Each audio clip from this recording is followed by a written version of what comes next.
মই ল'ৰা মানুহৰ জীৱন দুটা লাইন পঢ়ি দিব বিচাৰিছোঁ।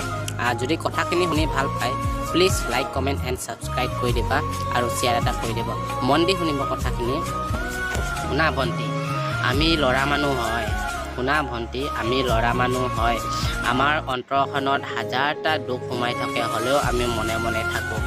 কিন্তু আমাৰ কথাটো এইটোৱে হ'ল যে আমি যদি কাম এটা নকৰোঁ নহয়, আমাৰ লগত কোনো ছোৱালী এটা বিয়া পাতিবলৈ আগবাঢ়ি নাহে। যদি আমি বিয়া পাতিম কওঁ যদি ছোৱালীক, তেতিয়াহ'লে ছোৱালীজনৰ প্ৰশ্ন আহে আমাৰ ওচৰত, তুমি কি কাম কৰা, মাহত কেইটকা উপাৰ্জন কৰা।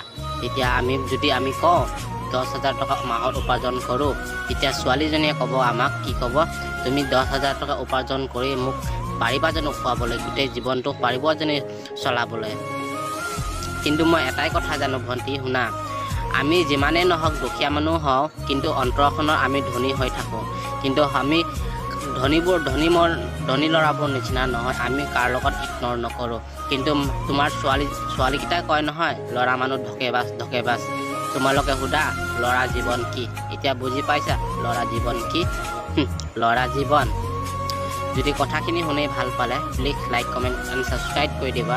আৰু নতুনকৈ আহিছে মোৰ চেনেলখনত প্লিজ ছাবস্ক্ৰাইব এটা কৰি দিবা। আৰু যদি ফেচবুকত চাই আছে প্লিজ মোৰ পেজটো ফ'ল' কৰি আগবাঢ়িবৰ কাৰণে ছাপোৰ্ট কৰি দিবা। ধন্যবাদ। আজি ইমানটোৱে সমাপ্ত কৰিছোঁ আৰু নেক্সট এটা ভিডিঅ'ত লগ পাম।